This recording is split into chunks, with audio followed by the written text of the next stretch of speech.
Already. Let me start the stream. Is there anybody watching? Of course not. All right, we are live. Welcome to the Doge and Aydin Paladin after show, but there's no Aydin Paladin, so I guess it's just Ryan? me. Yes? What does the barbed penis do to the vagina? Wrecks it.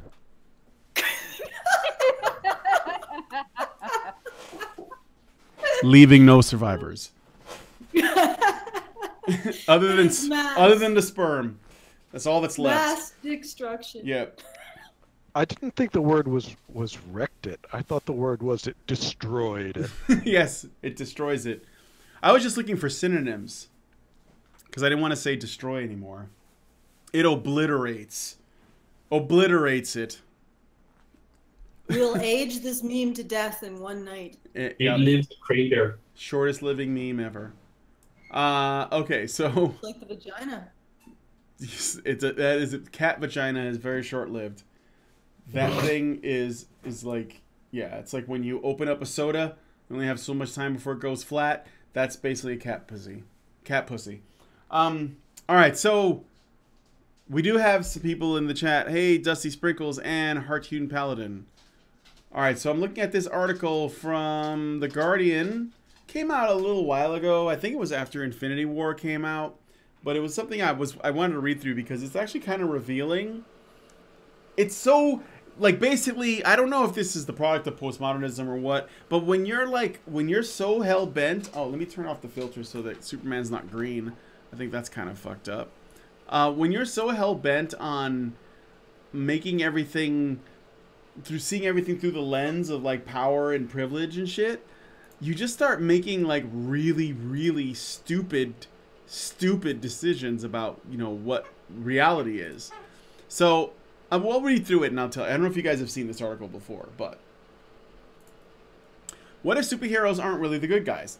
We've always thought of them as flawed, noble, and on our side, but perhaps they're just dangerous, right-wing vigilantes. Well, that's the problem. It's not like that theme has been explored over and over in all kinds of comics for every fucking superhero ever. No, it's because they're right-wing. It might be because they're conservative that it's the problem now. I want to hear their art. So they think this might be true, but yet they want to see more of their, like, they want more representation of women and people of color and non-binary people in superhero movies. So if they do get more that, right-wing women, does that mean they want more right-wing gay people and women? Do they want like a Milo Yiannopoulos superhero movie? Like, is that what they want? I don't think so. Oh yeah, I definitely do. All right, let's see what Steve Rose has. Very simple creature. This is too complex for me. I'm still laughing inside over Aydin and what she said. It's gonna take me a while to stop obsessing about that. Mr. 303, what were you gonna say? I was just going to mention that Brianna Wood did say that she was Batman at one point. So. Yeah. Well, remember that one? Yeah, she's gonna be dropping things from the moon too. Well, that's pretty villainous behavior. It all depends on the target. There's no such thing as bad tactics, only bad targets from the moon base. All right. So let me Only get SJW speak in absolutes. All right. We're in the end game now, says Doctor Strange, midway through Avengers Infinity War. He's talking about the epic battle against the mega villain Thanos, who is threatening to destroy half the universe. No, kill half the universe's population. That's different. Stopping Thanos is going to require every Marvel superhero that Disney's franchise rights can access. But Doctor Strange is also reminding us that Infinity War is the culmination of the most awesomely ambitious, successfully coordinated crossover project that cinema has ever seen, which has unfolded over a decade and nearly 20 movies. But Infinity War could represent another kind of endgame. Superhero movies are undoubtedly the success story of modern Hollywood. They have been having their cake and eating it, combining lucrative spectacle with social and political relevance. And there's no indication that their appeal is on the wane, but as time goes on, the superhero genre has been edging ever closer to its own contradictions, and something's got to give. In the predecessor to Infinity War, Captain America's Civil War, the U.S. Secretary of State visits the Avengers headquarters and points out the elephant in the room. What would you call a group of U.S.-based enhanced individuals who routinely ignore sovereign borders, who inflict their will wherever they choose, and who frankly have seemed unconcerned about what they leave behind, he asks. Like their audience, Iron Man, Captain America, and company thought of themselves as flawed but noble superheroes uniting for a cause, until suddenly they were confronted with the possibility, they might be dangerous, destructive, unregulated vigilantes. We've been seeing these awkward moments of self-awareness more and more in comic book movies. Another one comes... Go ahead. This is totally a new thing, right? It's not like with great power comes great responsibility has been in comics for decades. I've never heard that statement before. That sounds like a really interesting moral. With great power, what was the rest of it? Comes great cheeseburgers. Comes great, Brian. With great power comes great barbed penis. Destruction. Great pussy destruction. With great power comes great pussy destruction, which does. Okay, so it's true. I mean, I don't know how Lois Lane could be with Superman and not still walk around, just walk around. I don't know how that's possible. All right, so we've been seeing these awkward moments of self-awareness more and more in comic book movies. Another one comes minutes later in the same movie. In the 8 years since Mr. Stark identified himself as Iron Man, the number of enhanced persons has grown exponentially, points out Vision, the Avengers cyborg super being. During the same period, the number of potentially world-ending events has risen at a commensurate rate. It's a bit like the Mitchell and Webb sketch where a Nazi soldier wonders why they all have skulls on their cat badges and asks, "Are we the baddies?" It's a question worth asking. What makes superheroes the good guys?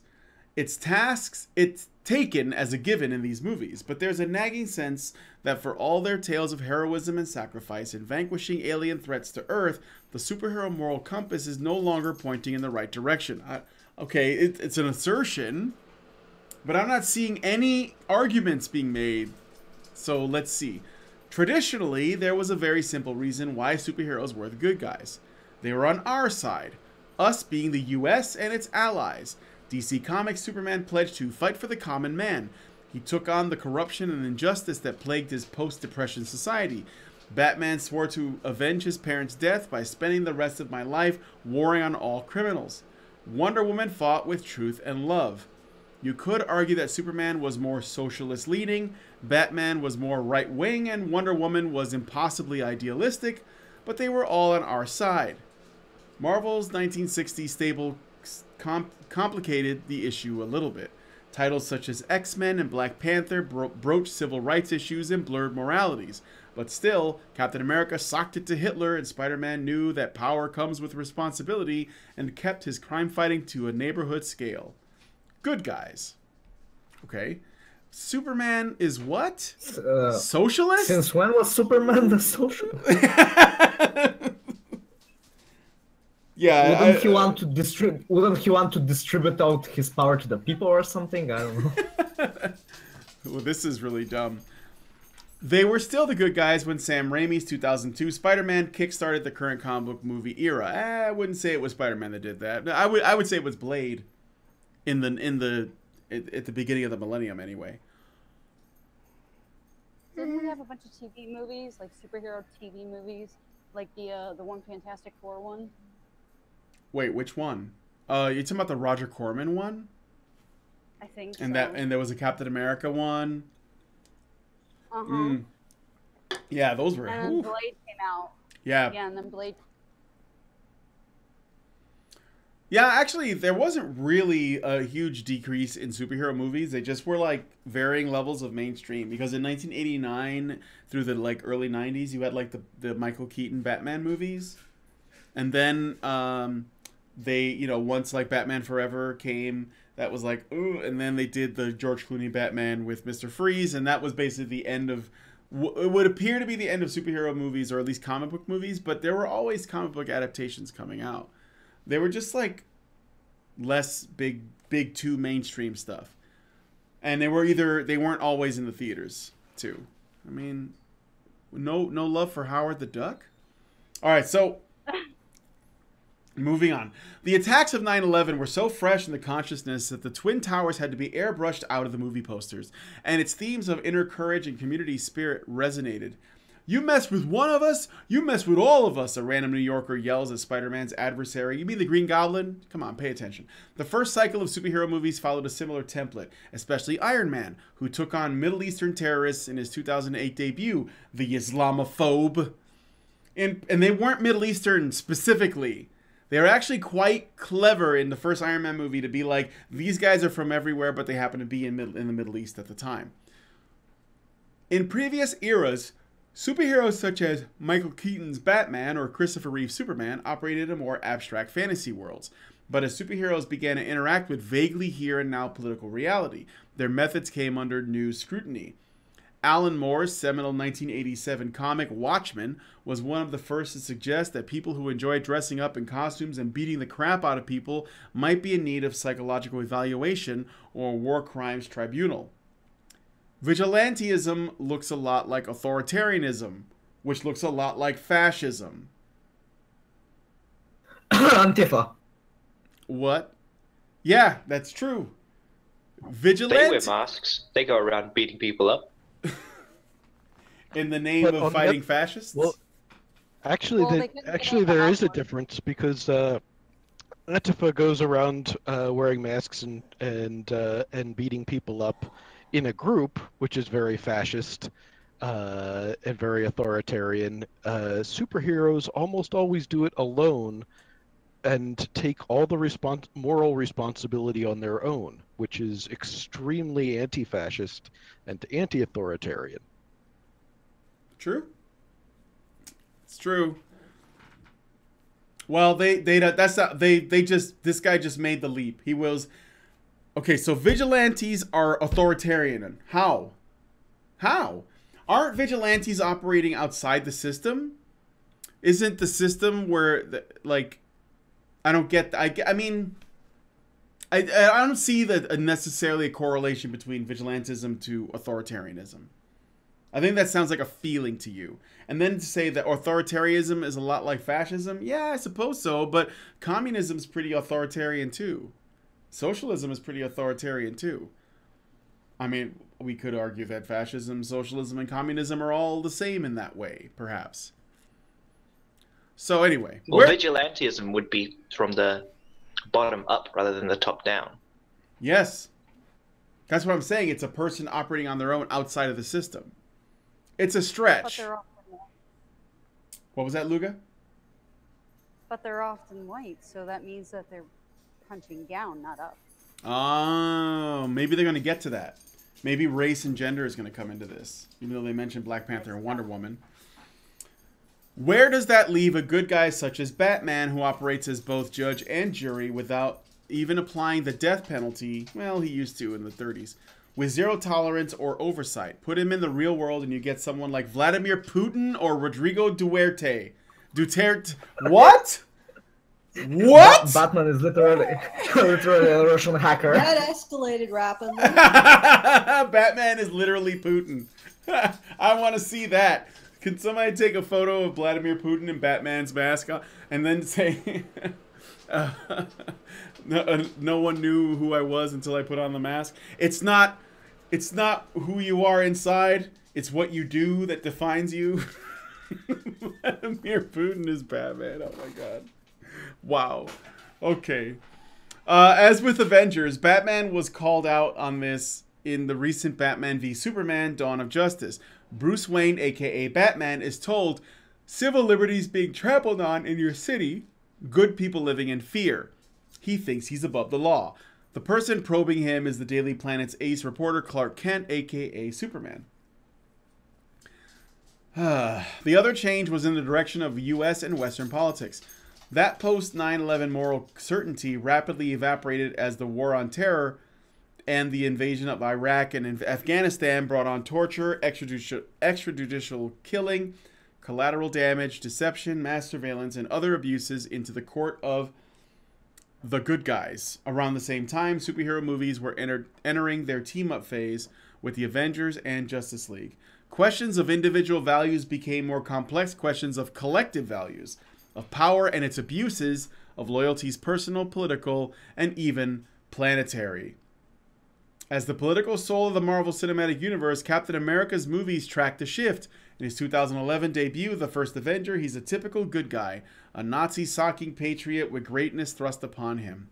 By the sequel, The Winter Soldier, his old-school moral certitude can't get with the modern U.S. Day government plans for universal surveillance and preemptive drone strikes. This isn't freedom, it's fear, he assesses, and turns his back on the government. Rightly so. It turns out to have been infiltrated by neo-Nazi organization Hydra. That means that it's actually not the U.S. government he was turning against, but Hydra.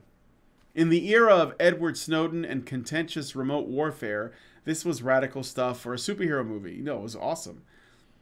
Actually, I remember when Winter Soldier came out, there were a lot of angry pieces on it. And I think one was either from The Guardian or Slate that basically said, why is Captain America a douchey libertarian? Because he didn't trust his government. And he doesn't like, he doesn't like government that much. He's wary of it, especially when there's no war going on. And it's really interesting because, like, literally the plot of the movie requires him not trusting the government in order to move forward. And it actually shows how all governments are prone to becoming corrupt, and that's why you can't give them too much power. That is the point of The Winter Soldier. It is actually quite a libertarian movie in that way. I don't know if have you seen it, Remy? Do you see what I'm saying? Because I mean, you're the guy to ask. You're like the... Oh, he's muted himself and muted me, so he can't even hear what I'm saying. I'm making a great point, and he's not around. He's probably at work or working on something, or maybe his Rubik's Cube is eating him. It's actually turning him into, like, trying to solve him. It's turned the tables on its master. The tables are turned. Oh my god.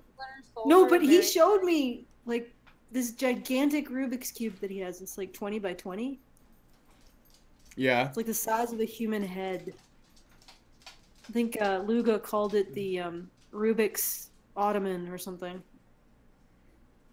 Yes, the Cosmic Cube.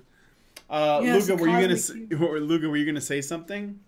No, she was responding to me saying she said something by saying she didn't say something. So. No, I think she was gonna say something about Winter Soldier. Well, The Winter Soldier is a very American film because our Constitution was set up to protect us from the government. Yeah. Yeah, absolutely. Okay. Where was I? The fuck is this thing? What? This article? No, this huge, gigantic, armored vehicle. Batmobile? No, it's the Putin mobile. Oh, it's the Putin. It's the Putin mobile. The free candy mobile. The Vlad mobile. What is he? He cruises around in that? That's great. Oh, I just saw the Batman with the Putin face on it. Oh my god, this is fantastic. Oh, thank you, Mr. 303. You made my day. Okay. So where was I? This is okay. In the era of Edward Snowden and contentious remote warfare, this is radical stuff for a superhero movie. By part 3 in 2016, Civil War, Captain America refuses the Secretary of State's demand that the Avengers agree to UN oversight and splinters off with a bunch of rebel superheroes. And it's amazing because fuck the UN. That sets the scene for a clash of opposing superhero teams. A similar thing happens in Batman v Superman. And in both cases, the schism has been engineered by a hostile third party peddling false information and turning superheroes against each other. You could say these clashes reflect the polarized state of politics in the US, the UK, and elsewhere, and foreign attempts to widen the divisions. Or they are just brazen attempts to sustain interest in the genre by orchestrating a bogus superhero face-off. Either way, the question again needs asking. Who are the good guys here? This is like that weird subjective, I don't see good or evil type of thing. A useful way to... Go ahead. So just because Captain America and a couple of others don't trust the UN, that makes them right-wing. Yes. For some reason. Yes. Well, not trusting the government makes you right-wing, apparently. Even if you're justified in not trusting the government. Even if it turns out they're bad guys. It's stupid. All right. A useful way to examine the question is by turning it around and looking at some of the baddies. Let's start with the most recent hit, Black Panther. I knew they were going to do this. Michael B. Jordan's antagonist Killmonger was widely regarded as one of the best things about the movie, and with good reason.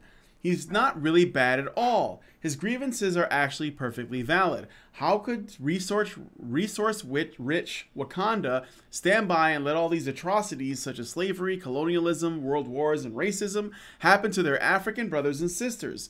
Wakanda is like a black Switzerland. It stands aloof and neutral. Come to think of it, so does Wonder Woman's home, Themyscira. Killmonger is defeated, but he wins the argument. Black Panther realizes he's not the good guy. All right, so now I get the point of the whole article. Killmonger was an SJW and he was the villain. Therefore, every superhero is right wing now. Yes. But I gotta go back. Okay, so Killmonger is not really bad at all. He murdered people? Like in the beginning of the movie, he kills his girlfriend. Like, we get this, he's got this girlfriend who he, robs banks with or whatever the fuck. And he kills her. He kills her in cold blood. He kills lots of people. He kills Claw. He kills all the people he works with. And then he basically has the intention of going to Wakanda and destroying everything. He burns all of the flowers down. He kills anybody who gets in his way. And then he has plans to wake up these give weapons to all these people that are waiting to essentially take over the world and just with violent revolution. And he's the good guy for this? Well, the dude is even called Killmonger. That should tip you off. Yeah, yeah, exactly. He's a murderer. Luga? Oh, it was just a prank, bro. I'm serious. I mean, that's nuts. Also, here's another thing I gotta point out. Okay, they say here, this is what the writer says. How could resource-rich Wakanda stand by and let all these atrocities happen to their African brothers and sisters? All right, let me address that real quick. What does the nation of Wakanda owe to black people all over the world? Nothing. They're not Wakandan. That's the point. Only Wakandans can enter Wakanda. So there's this weird so Wakanda was nationalist, right? But these people are a level above that in terms of collectivism. They think that all black people everywhere that have the ability should help other black people because they're all black. Even though, and that assumes that every country and every tribe in Africa was getting along and playing nice together, which we know they weren't. They were all warring with each other. And Wakanda essentially was the most powerful. It's fictional, but that was the idea. So why would they don't have to help anybody. That's not even, that's bullshit. It's working off of a simplistic collectivist idea that black people owe other black people stuff. Even today in the real world, all right? Africans in Africa are not big fans of black people in America. They're just not. I live here in Chicago, and I've known black Africans, and they avoid black people. They're more racist to black people than white people are. It's true. I mean, I wouldn't even call it racist. It's more like they're prejudiced against them culturally. So I've seen the same thing with Nigerian programmers when people come here from Africa, and you know, they're in high-level tech fields, they really do not approve of the way American blacks behave. Yeah. I can tell you why. I have my own theories, but you go ahead. It's the Gibbs meat culture. Because when you're in that kind of, like, when you're in that kind of culture, as soon as you make enough money, all your family and friends are knocking on the door saying, "Where's my piece?" Yep. Well, that's literally what Killmonger's argument is here. It's the Gibbs me thing. He's basically saying you guys have all this stuff and you didn't share. Yep. Wakanda doesn't have to. Yeah, it's not. Wakanda doesn't have to share. It doesn't have to do any of that shit. And the other what I was gonna say is there might be something else. There might be something deeper. But this I think would require some digging. But let's look at it this way. All right. So back when slavery was going on, the slaves that were sold to, other parts of the world from Africa, the people that were being sold were members of tribes that were conquered, right? They were conquered tribes that were basically made into slaves and then either used in Africa by the conquering tribes, or they were sold to other people outside to be used as slaves. So black people in America are descendants of slaves who are members or descendants of defeated, conquered tribes that were conquered by other African tribes that were more successful. So if you're if you know that in your history and you're an African, then you come here, not only is it because the culture is distasteful to you, and it's also very important to point out that the Africans, like people from Nigeria or wherever, that come over here, like I've known people from Uganda and from Somalia and stuff, the people who come here to the States are probably the cream of the crop. So this is also important to point out. We're looking at the people who are the smartest and the most talented, and they have the resources to come here and go to college here. Because the ones I knew were from college, or I knew them from, they were had jobs, and I worked with them in theater and stuff. So you're looking at the top people that made it over here on top of that. But I think there might be something to the idea that the Africans coming here are likely not from conquered tribes, and then the ones that are here already because of their history with slavery might be. But that might have something to do with it too. But again, I don't know for sure. I just wanted to mention that Wakanda doesn't have just any resource. It has vibranium, which is mainly used for, weapons and technology. It's like asking for nuclear power to share its nukes with all its neighbors. Yes. Which is really irresponsible, because if you think about it, quite a few of the Wakandan neighbors, if you read the comics, are kind of these dictatorial states with insane dictators who, just want to conquer. Yeah, absolutely. And it will be, let's give Kim Jong-un some nukes. Well, as long as he's killing Whitey, because basically that was what he was asking for. It's weird because they did try to make Killmonger sympathetic, and they did try to make it look like he won the argument. And I was like, this guy was a murderer. He was an asshole, and he actually wanted what he wanted was really bad. How could the writers even buy into this shit? But they did. They were like, yeah, we made him sympathetic because we actually agree with him. It's like, whoa, that's fucking crazy. Nobody saw through that? How psychotic that is? So yes, that's wrong. And then the writer also says, come to think of it, so does Wonder Woman's home, Themyscira, which is even weaker. So the idea, what is the idea that because there's an island of women, they should be only doing stuff for women all over the world? That's fucking stupid. Fuck children. We already established that. I'm white. Where do I get my Norwegian oil money? Yeah, well, it seems like an argument that since the U.S. is majority white, we should only be sending foreign aid to white countries. Wouldn't that follow? Yes, I agree. I think we should. 100%. Poland first. As far as I know, Themyscira doesn't have really anything other than bullshit magic. I mean, technologically, they're a couple of millennia back from the rest of the world. They were getting killed by World War I soldiers. Yeah. We would fuck them up It actually is an island of all women. Again, grass cuts and all that. Camille Paglia was right. All right, so albeit at the close of the movie, Wakanda begins to engage with the rest of the world, albeit on its own limited terms, which are a far cry from the armed uprising Killmonger had in mind, which I'm sure this guy would actually prefer. This seems to be the pattern with a lot of superhero movies. The challenging political sentiments are not coming from the heroes, they're coming from the villains. And the provocative ideas they raise are initially paid lip service to, were then conveniently forgotten in the heat of the third act. It happens again in Thor Ragnarok. Go ahead. He did mention it above, but I guess he lacks the self-awareness to ask himself, are we actually the villains? Yes. This guy's asking the wrong questions, and now he's going to mention Thor Ragnarok, which I think is Allison here because she might have some. I am here. All right, I'm going to read this bit. It happens again in Thor Ragnarok. But what is the barb penis?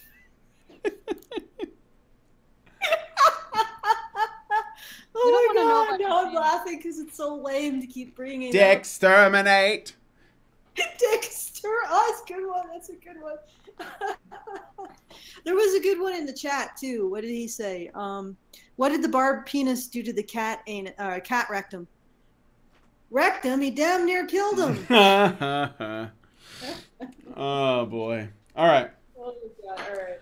It happens again. It happens again in Thor Ragnarok. Yes, Cate Blanchett may be the goddess of death, Hela, but she reveals that Asgard's wealth was built on colonial plunder.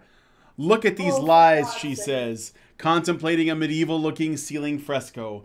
Goblets and garden parties, peace treaties. Odin, proud to have it, ashamed of how he got it. She rips the fresco down to expose an older one underneath, showing scenes of violent conquest. It seems our father's solution to every problem was to cover it up, she later says of Odin. Anyway, let's have a big fight. So apparently that's supposedly Hela making a compelling argument as to why she's not the villain, even though she was the one that wanted to continue to conquer things and was all fucking, for the glory of the empire. Whatever. Yep. The Norse goddess of death and evil did nothing wrong. No, never. Okay, all right. Okay. So they think that makes Hela not the bad guy, but she was pointing out that she wasn't saying that Odin was doing something wrong. She was saying that Odin was doing something wrong for stopping the raping and pillaging. For pretending like he didn't do it and for stopping. That was what she didn't like. I don't think she gave a shit about him pretending like he didn't do it. It was just an extra little jab. She just didn't want him to stop doing it. Yeah.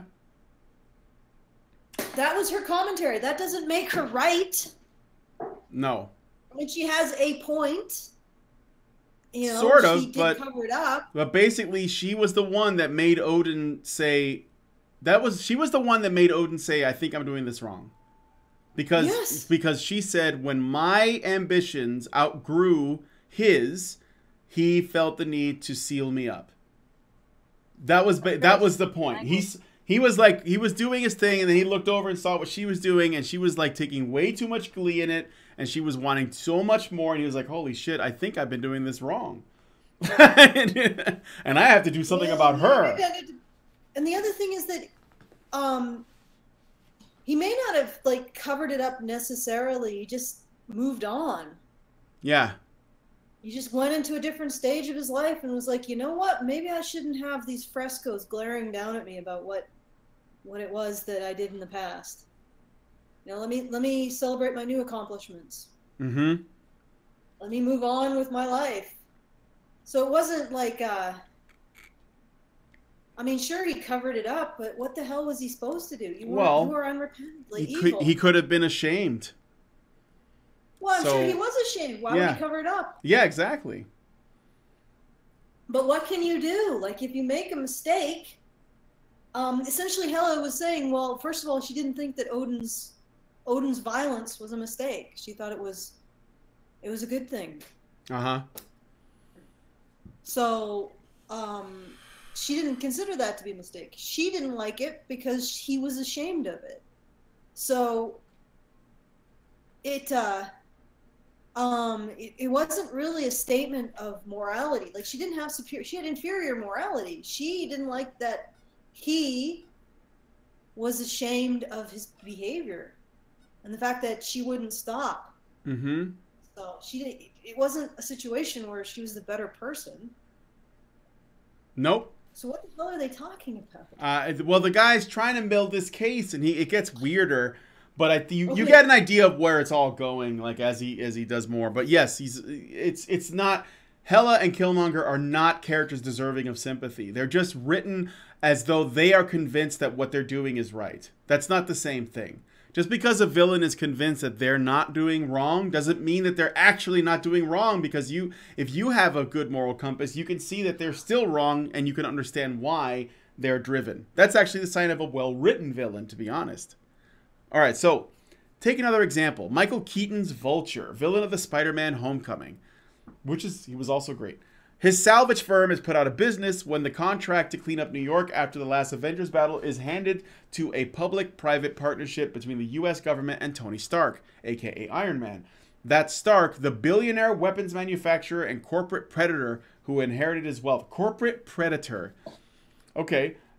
Quote, a lot of the assholes who made this mess are being paid to clean it up, one of Vulture's colleagues observes. He seethes with understandable contempt for Stark, the bourgeoisie, the Avengers, and the 1%. Those people up there, the rich and powerful, they do whatever they want, he says. We build their roads and we fight all their war. He build their roads. What? That's hilarious. So that's where the roads comes from, guys. It's the Vulture. We build their roads and we fight all their wars and everything. They don't care about us. It's a long way from you mess with one of us, you mess with all of us. The thing that's Iron Man, the corporate predator. You know, the interesting thing that's about it is when they were writing the Vulture, they were trying to go for the allegory of the Vulture because he gets the scraps. That was part of the idea, but of course they also made him this angry middle class guy, and yeah, sure, they're trying to make you sympathize, but he's still the villain. He still breaks the law. Middle class are worse than the upper class, in my opinion. Well, for one thing, he sells weapons to criminals, and with complete disregard of human life, so that makes him the villain. But given his working class white background, who do you think the Vulture would have voted for? Yeah, right. Statistically. Taking this, but he married a black woman though, so he might be maybe he's not that guy. I don't know. Maybe he's a Bernie supporter. What Allison? I may end up playing some Saber Beat. Okay, go. It's fine. I'm almost done here. Taking this idea of class war even further, before backing out of it, was The Dark Knight Rises, the third film of Christopher Nolan's Batman trilogy, and personally, my least favorite. It was made at a time of the globalization, Occupy Wall Street movement, and class war was in the air. When it hits, you're all gonna wonder how you ever thought you could live so large and leave so little for the rest of us, Anne Hathaway's Catwoman tells Bruce Wayne, who, like Stark, is a hereditary billionaire arms dealer. Well, he's not really an arms dealer. He's just sort of like owns a company that makes everything. And Catwoman wasn't really the villain in this one. She was actually the hero. The villain, Tom Hardy's Bane, bankrupts Wayne, exposes his political lies, and provokes a popular uprising in Gotham City.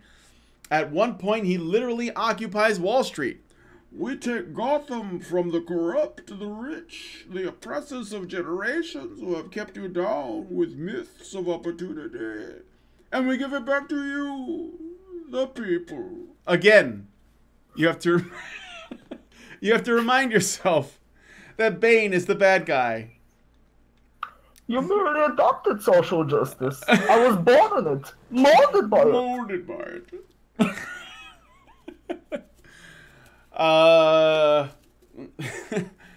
Again, you have to remind yourself that Bane is the bad guy. So does the movie. Bane's rebellion devolves into show trials, executions, and violence in the streets. But he was trying to destroy Gotham economically. That's why he did that. You missing the point, you moron. As usual, Batman gets to be the hero, restoring order and sacrificing himself for the sake of the Gothamites. The superhero movie's flirtation with radical politics, also known as socialism, turns out to be another red herring. As the philosopher Slavoj Zizek noted at the time, the actual OSW movement was not violent. Its goal was definitely not a new reign of terror.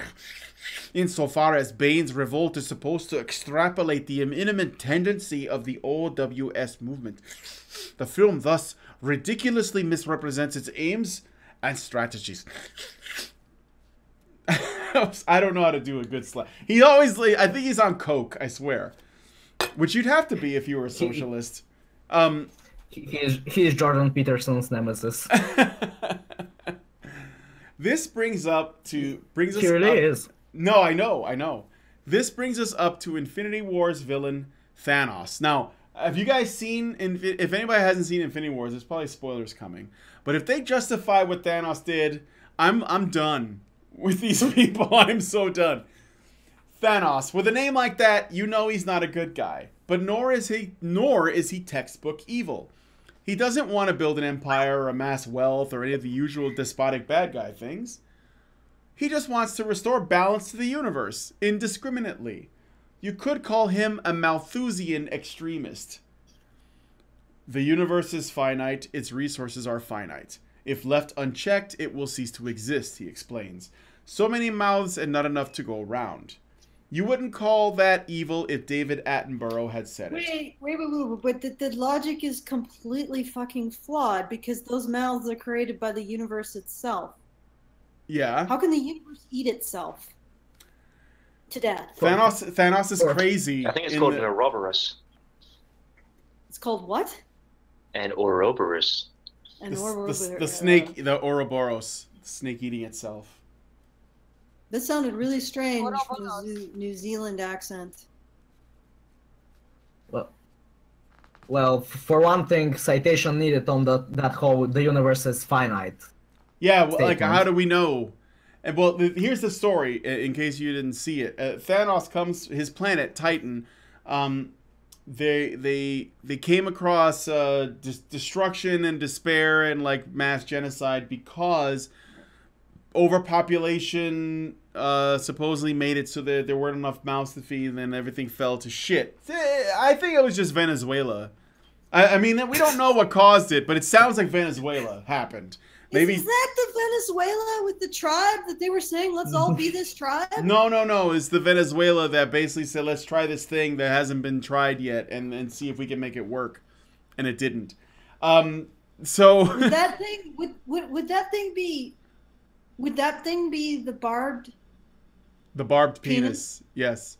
Oh, well, they could have been saved by the barbed penis because then they wouldn't have produced as many children. Right? Because then there would be no pussies because they'd all be destroyed. There was something I mentioned in the chat when the Venezuelan tribe came up. There's a couple of Venezuelan tribes who are famous for their absolute savagery, and I was wondering if these were one of them. Like the Yanomamo are fairly famous because shotgun wounds inflicted by other Yanomamo are their leading cause of death. And I just had to wonder whether that Venezuelan tribe was the one that was being studied. I don't know. I you know, that name sounds familiar. It might be that tribe. That name sounds familiar. Like I've heard it recently. I might have heard it in that video. So yeah. I don't know how they implement it in Infinity War, but Thanos wants to kill half of the population of the universe because of his girlfriend's death, right? Thanos, no. In the comics, he does it because he wants. They don't, yeah. Yeah, but in the movie, they had to do a different reason. So the socialist bullshit. Yeah, thing, Thanos does it because Thanos uses the gauntlet. He wants to use the gauntlet to destroy. To eliminate, it doesn't really destroy so much as erase half of all life in the universe so that everything is balanced and that there's enough resources for all organisms to survive. Because he had a bad experience on his planet, he thinks that it applies everywhere. And so instead of a gynocentric cuck, they made him a socialist. Same thing. Yeah. But it's weird because he could have just used the gauntlet to make more resources. If it could destroy all life, why couldn't he just use it to make more resources or make the universe bigger or something? I don't know. But that's not the point. We'll have to wait until part 2 to see what they come down on. But essentially, yes, his planet was killed by a lack of resources. And here's the thing. Again, this is interesting. The fact that they acknowledge that resources are finite. Now, they apply it to a universal scale. But on the planet Earth, resources are finite. But human desire is infinite. So, it would stand to reason that, if we tried to share everything, then nobody would have anything. Because everybody wants everything and more. So it's interesting that they actually acknowledge that the resources are finite. That resources are finite. And if unchecked, it will cease to exist. So many mouths to feed and not enough to go around. Okay. Thanos' methods are hardly humane, but there is a logic to his argument. Climate change and environmental destruction are inarguable threats, even though that's not really what he's talking about. Human existence is unsustainable. Wow, this guy, what? But Avengers gotta avenge. Rather than debating the validity of Thanos' arguments and acknowledging that something ought to change, the superheroes once again fight tooth and nail to preserve the status quo. Right-wing bastards. So here comes this guy. I want to erase half of the universe. Let's talk with him. I'm sure we'll convince him. Yeah, whose right. superpowers is who has the argumentative superpower here? Obama? He's all about negotiations. Somebody call Obama in here. Well, I came to an agreement. He's just going to take out 25% of the universe. So, all right. Let me be clear.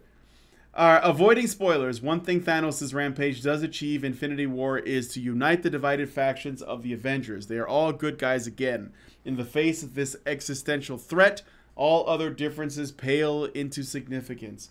Here at last is a message that the outside world could really do with hearing. Holy shit. Infinity War 2, the debate. Yes. What? Somebody just said that in the chat. They were joking. No, but this is the message, is that we should all put aside our own differences and hate somebody else? Like, fuck no! Why don't we learn to put aside our differences without hating groups of people? Guess that's impossible. Well, too bad. Yep. It has to happen. I wish there were comments, but there aren't. I wish there were, because I'd love to see what people would say. Oh, okay. So it was the Yaman memo. So, but it says that most families or most relationships are monogamous. Yeah, see, I knew they were lying about that. Yeah. You get bored without the internet. Polygamous families, polygamous, consist of a large patrifocal family unit based on one man, and smaller matrifocal subfamilies, each woman's family unit comprised of the woman and her children. So basically like a fucking harem? Yeah, I'm not sure that was what they were actually talking about in the book, but give me a second, I will find out for you. I'm gonna end the stream. I don't have the book. I'm gonna end the stream. I just wanted to mention that